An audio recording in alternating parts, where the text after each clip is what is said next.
Patris, Filii et Spiritus Sancti. Amén. San Pablo nos advierte en la epístola a los Corintios que hemos leído en este domingo cuarto de Adviento de la venida del Señor que esperamos, contraponiendo al día del hombre el día del Señor, a quien corresponde todo juicio. Este mandato nos ambienta dentro del Adviento, que es el tiempo litúrgico en el que nos encontramos y estamos a punto de finalizar. Dejamos el gran teatro donde nos ve Dios para que nos aplaudan ridículamente los hombres, porque solemos buscar la alabanza de los hombres en lugar de la de Dios. Cometemos pecados delante de Dios que no nos atreveríamos a cometer delante de los hombres. Nadie está autorizado a juzgar a sus hermanos, porque ese es el oficio de Cristo, porque además no es este el momento de juzgar a nadie, porque no conocemos los secretos ni las intenciones, pues el juicio con frecuencia procede de la falta de caridad. En contra de los protestantes, los católicos confesamos que sólo poseemos una certeza moral de nuestra justificación, porque sólo Dios conoce el fondo de cada corazón y el polvo que enturbió lo que hay en él. Por eso cantaba David: ¿quién será capaz de conocer sus iniquidades? Absuélveme de las que se me ocultan. Y si el justo peca 7 veces al día, ¿cuánto pecamos nosotros que no lo somos? Por lo tanto, a todos, sin excepción, nos apelan las palabras de Isaías que en el Evangelio de hoy repite San Juan Bautista: preparad el camino del Señor, enderezad sus sendas. Y para ello predicaba un bautismo de penitencia, porque el pecado se borra con la penitencia, y sin ella el pecador no puede recibir el reino de Dios. Este reino es para los limpios de corazón. La limpieza la obtenemos y aumentamos por la penitencia. La penitencia presupone 3 motivos. Primero, recibir dentro de nosotros el reino de Dios y participar de él. Pero en segundo lugar, el reino de los cielos se anuncia también como escatológico. Cristo no solo misericordioso, sino también juez que empuña en su mano la espada. Tercero, la justicia divina está próxima. Quien no sea tronco fértil, sino seco, será arrojado al fuego. Como vemos en el Evangelio, la voz que nos invita a la penitencia quiere hacerse oír en el desierto. Es necesario para oírla abandonar en cierta manera el mundo, cerrar nuestros oídos al bullicio, amar el retiro y la soledad, porque el ruido y el tumulto de los hombres ahogan. La penitencia verdadera es incompatible con la vida mundana. El penitente es y debe ser un hombre recogido. La antigua penitencia asombraría hoy, porque vivían retirados hasta de sus negocios y actividades, orando día y noche. Pero hay que decir que sin esos extremos es también perfectamente posible hoy en día. Tened en cuenta, hijos míos, que ordinariamente pecamos porque el mundo nos extravió hasta el punto de no permitir que oigamos nuestras conciencias. Pero la conciencia, como el entendimiento, obran de manera muy diferente a los sentidos. La inteligencia necesita recoger sus fuerzas, ordenar sus principios, apoyar sus conclusiones, afianzar sus propósitos, de manera que si no se da a la meditación, forma de oración hoy olvidada entre la mayoría de los católicos, el peso de su atención será llevada por cualquier viento. Parece que en el mundo hay algo que nos tiene siempre en movimiento. Todas las horas pasan demasiado deprisa y todos los días terminan demasiado pronto. Hay una masa errante aún entre los católicos, fugitivos de sus propias almas, que dilapidan su tiempo malgastándolo en vídeos, noticias, murmuraciones, deportes, telediarios, telenovelas, películas, en fin, en vanidades. Necesitan el ruido hasta para dormirse, y son muchos los que se duermen en vez de rezando con la radio puesta. Y están siempre así, enajenados de sí mismo, viviendo fuera de sí. No aman la soledad, ni jamás van al desierto. Dirán algunos quizá, es que yo lo gasto para conocer las tropelías de Bergoglio. Y a estos pregunto yo, si ya has concluido debidamente que este y los antecesores son impostores, falsos papas, ¿de qué te sirve para tu salvación conocer más sobre los diarios detalles de sus blasfemias? ¿O acaso no será quizá que te sirvan de justificación a ti sus pecados e infidelidades para no entrar en tu interior y ver los tuyos, comenzando a hacer penitencia? El que se arrepiente de veras al ver el mundo no puede por menos recordar cuántas veces pecó él por complacerle. Dirá acaso otro, ¿quieres dejar al mundo completamente desierto? No hay que esperar tales efectos en nuestros días. Ni aunque volviera el Bautista conseguiría que dejásemos el mundo para ir a llorar nuestros pecados a algún lugar desconocido, por desgracia, viéndolo visto. Pero os diré que tales austeridades ni se nos mandan ni son de todo necesarias. Pero al menos no nos entreguemos de todo al mundo, ni a sus diversiones y entretenimientos. Un corazón contrito no se siente atraído por las vanas alegrías, ni se esclaviza a las tecnologías prodigiosas. Sembrad un poco profunda la buena semilla, que por haber estado muy en la superficie no ha podido echar raíces. Formemos una soledad con nuestra atención y recogimiento. Pero si cierto retiro y soledad son imprescindibles, también sabemos que existen falsas compunciones. Es necesario probar y preparar los caminos con rectitud, porque siendo más fácil caer que levantarse, darse muerte que recobrar la vida, dejarse deslizar por la pendiente del mal que violentarse para salir de él, hay muchos que no lo entienden así y colocan en el mismo plano penitencia y pecado. Si les es fácil pecar, no les es menos fácil convertirse. Ora justos, luego pecadores, más tarde justos de nuevo, para después ser atrapados en las mismas y conocidas ya redes del pecado, todo según su propio capricho.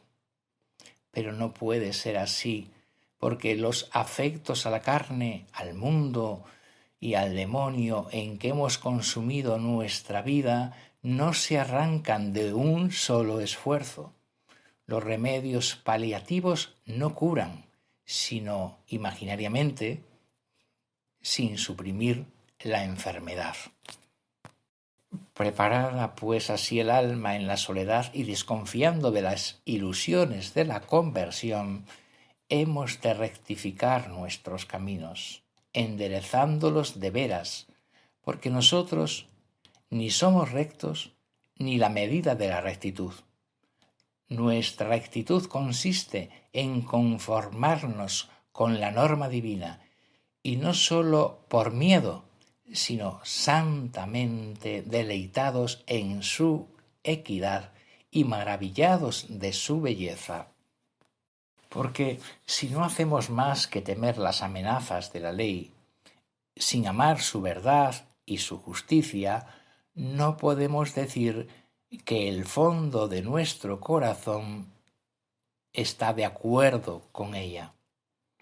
Y aunque el temor divino es más eficaz que el temor a los hombres, puesto que sabemos que éstos no ven nuestro interior, donde sólo hay temor servil, no hay atractivo suficiente para extirpar nuestras inclinaciones corruptas.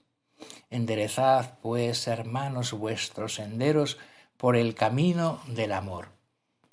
Y así, de este temor nacerá,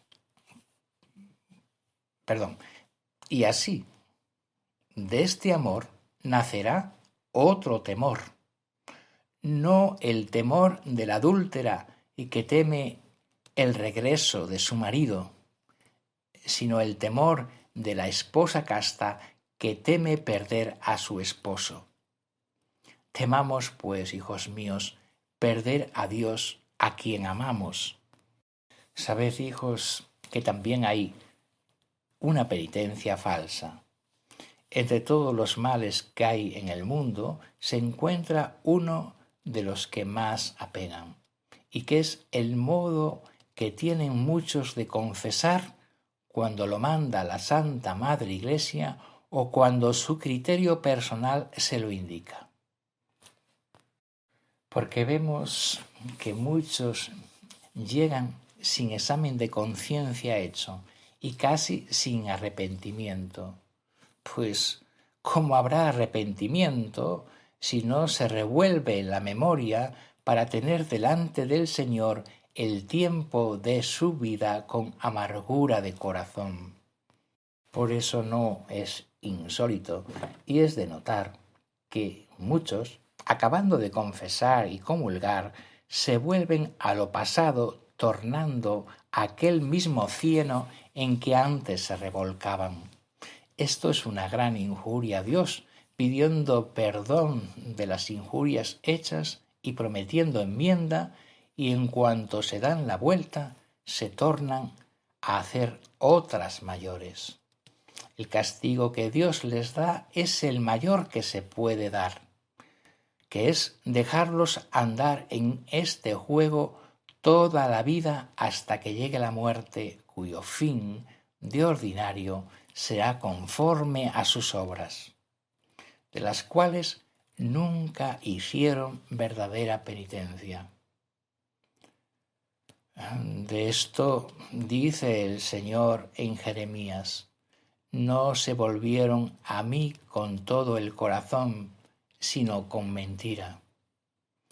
Y se refiere con este texto de Jeremías a aquella penitencia falsa y aparente con la cual no engañan a Dios, pero se engañan a sí mismos, pues les parece que han hecho penitencia verdadera cuando todo lo que han hecho es mentira. Pero el que de verdad, de todo corazón, quiere volverse a Dios, el que entendida la vanidad del mundo y la obligación que tienen de servir a su Creador y Redentor, y quiere retornar de la misma manera que el Hijo pródigo, ha de saber que la primera puerta por la que ha de entrar es la contrición. Y esta contrición tiene dos partes. La primera consiste en el aborrecimiento de los pecados pasados, es decir, es una detestación del pecado en el grado de todo lo que se puede aborrecer, a causa de que es ofensa a Dios. Un ejemplo que creo ayudará a distinguir esta cuestión. Por ejemplo, un hombre casado es descubierto en un adulterio por una amiga de su esposa. Como teme que sea delatado de su infidelidad y que le traerá graves consecuencias en su matrimonio, se arrepiente por este único motivo. Esto no es contrición, porque se arrepiente por las consecuencias negativas de su infidelidad al conocerlo su esposa, y no por haber ofendido a su Creador y Redentor, que por él derramó su sangre en la cruz.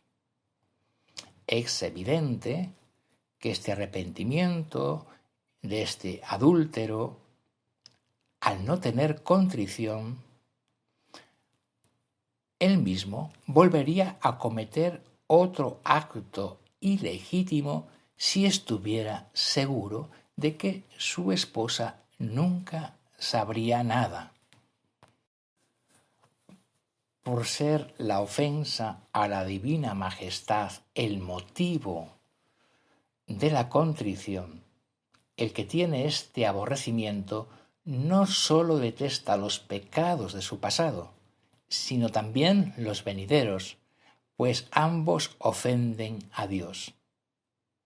Pero como de los pasados ya no los puede excusar, le pesa por haberlos cometido, y los venideros, los cuales está en su mano evitar con el auxilio divino que nunca falta, se propone firmemente evitarlos. Conforme a esto, lo primero que debe hacer el penitente es tener el dolor y arrepentimiento de sus pecados, precedido del examen exacto de conciencia. Hay que decir, sin embargo, para consuelo de escrupulosos y flacos, que el dolor que la Iglesia nos pide para la contrición no es necesario que sea siempre como los otros dolores sensibles, que con frecuencia producen una lluvia de lágrimas. Porque no es necesario esto para que nuestro arrepentimiento y dolor sean verdaderos, cuando nuestra voluntad aborrece el pecado que se puede detestar y aborrecer, lo que muchas veces se hace sin lágrimas y sin dolor sensible. Segunda parte, también principal, se requiere para la contrición el propósito de nunca más ofender a Dios. Y así como está obligado a tener propósito de los pecados venideros, también está obligado a apartarse de los presentes en que está, si son mortales, porque de otra manera la confesión no sería confesión, sino sacrilegio e injuria al sacramento. Y tanto el que confesase como el que absolviese serían sacrílegos, y tal confesión no sería remisión de los pecados viejos, sino acrecentamiento de otros nuevos. Y no basta apartar el corazón del pecado si no se aparta también la ocasión de él, porque de otra manera mal se puede evitar el pecado. Se engañan muchos que, habiendo hecho propósito, creen que ya están seguros y no consideran que la simiente del mal ya está en la casa.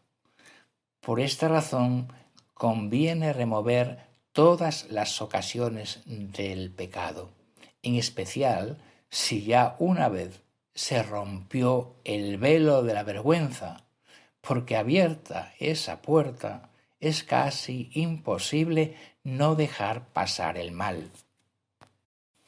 Las almas que ansían vivir en unión con nuestro Señor Jesucristo, las que le reciben todos los días o con frecuencia, han de ofrecer también penitencia.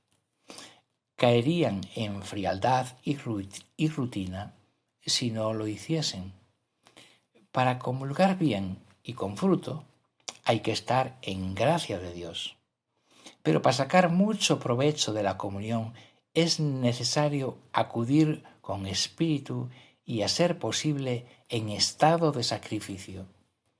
Por esta razón es necesario hablar de lo que tan poco se oye, de la penitencia externa e interna.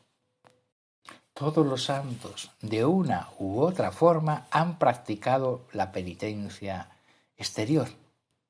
No se trata de induciros a practicar las penitencias extraordinarias de los santos, que no deben practicarse sin especial inspiración divina discernida por un sabio director espiritual, sino en decir que todo cristiano, por el hecho de serlo, debe practicar la mortificación corporal, porque, como dice San Pablo a los Corintios, castigo mi cuerpo y lo esclavizo, no sea que, habiendo sido heraldo para otros, resulte yo descalificado. La razón es clara, pues por el bautismo hemos sido incorporados al cuerpo místico de Cristo, del cual Él es cabeza.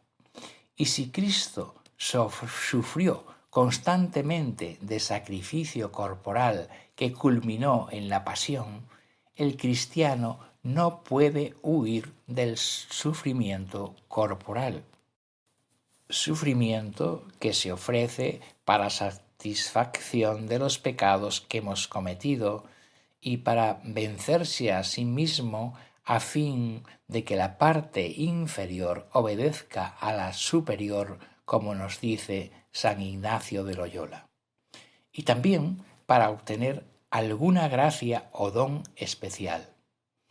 El católico ha olvidado esta doctrina, y quizás sea esto la causa de la languidez de muchos y la esterilidad de las obras, organizaciones y de las sociedades, que en vez de ser ubérrimas son estériles. Las mortificaciones se pueden hacer de muchas maneras sin que sean descomunales, extraordinarias. Por ejemplo, afectando las enfermedades, dolores y molestias, inclemencias del tiempo, reveses económicos, etc., que Dios nos envía. Estas son siempre muy buenas y seguras mortificaciones, también guardando las prácticas de ayuno y abstinencia que manda la Santa Madre Iglesia. Por cierto, con ocasión de la vigilia de Navidad, Nochebuena, se puede comprobar el incumplimiento que hacemos los católicos del cuarto precepto de la Iglesia. También se puede hacer eligiendo voluntariamente lo que es contrario a los gustos y aficiones del cuerpo, lo que nos incomoda, sea en el dormir, sea en el comer. Esta penitencia nunca debe atentar contra la salud, ni debe impedir el propio deber, y debería ser siempre practicada previa consulta con el director espiritual, porque el diablo puede con facilidad engañar a las almas en este punto. Hay una penitencia exterior, pero esta vale en tanto en cuanto es fruto de la penitencia interior o nos conduce a ella. De lo contrario, no tiene valor sobrenatural. La penitencia interior consiste primero en la compunción del corazón para obtener el perdón de los pecados. Pero la penitencia del bautista consiste también en el cumplimiento del propio deber. El cumplimiento del deber propio ciertamente es difícil. El deber nos habla de cumplir la voluntad de Dios, de sus mandamientos. Las pasiones, en cambio, nos conducen a la comodidad, al capricho propio, al placer. El entendimiento ilumina la voluntad sobre lo que Dios quiere, pero la imaginación, a la que tantas almas se entregan hoy queriendo ver su propio entendimiento sobre y por encima del de la Iglesia, y las pasiones apagan el entendimiento, y así pierde fuerza la voluntad.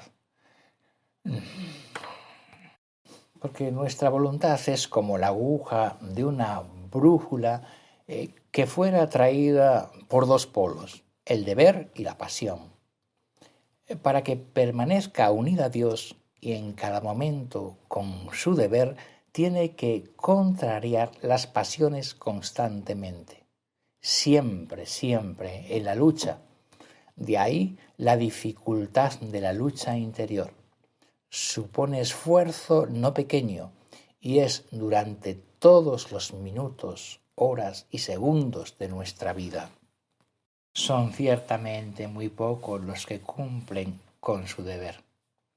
Unos cumplen solo cuando es fácil y agrada, y dejan de cumplir cuando es difícil o desagrada. Es un mal incluso entre personas muy religiosas, entre las cuales un truco que muchos usan es crearse ellos mismos un deber que les agrade, y así juntan el deber con la pasión. Esto no es lo que quiere Dios, ni aun con el pretexto de piedad o de apostolado se pueden dejar de cumplir con el deber. O bien se cumple con el deber un día y se deja de cumplir dos, o se cumple sin la perfección y el cuidado que debiera ponerse en las cosas de Dios. Para algunos es mala voluntad la causa de no cumplir, porque Dios no es la norma de conducta. Para otros, que pasan por ser hombres buenos, lo que les ocurre es que les falta la penitencia interior, el dominio férreo sobre sus imaginaciones y pasiones. Les falta, en fin, la disciplina perseverante sobre su entendimiento y voluntad para no desviarse. Hijos, ¿qué os detiene para no retiraros? ¿Qué os detiene a no ir con todas las fuerzas detrás de Dios? ¿Por qué no amáis más a quien mucho os amó? ¿Qué tenéis que os atrape en la tierra, sino tratar de amor con el Rey del cielo? ¿No veis que se ha de acabar todo esto que veis, que oís, que tocáis, que gustáis, que os ocupa y que tratáis? ¿No comprendéis que todo esto es una niebla que no te puede vestir ni defender del frío? Hijo, ¿dónde estás cuando no estás con Jesucristo? ¿Qué piensas? ¿Qué estimas? ¿Qué buscas fuera del único bien eterno? Levantémonos, hermanos, y rompamos este mal sueño. Despertemos, que es de día, pues Jesucristo es la luz y ha venido. Y hagamos obras del día, pues todos en algún tiempo hicimos las obras de la noche. A todos, hijos míos, os deseo una santa solemnidad en la festividad de la Natividad de nuestro Señor Jesucristo, que celebramos esta semana que entra.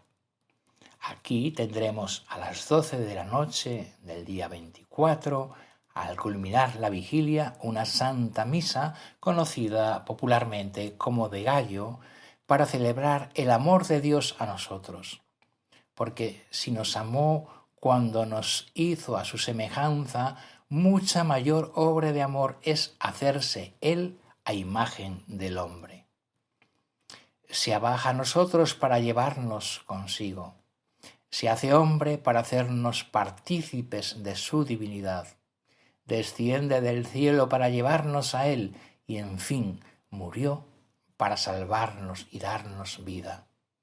Él come nuestro arrepentimiento, bebe nuestras lágrimas, y goza cuando le pedimos lo que nos hace falta para ser salvos. Es de día, no perdáis el tiempo, que el sol está ya muy alto y bastante hemos perdido.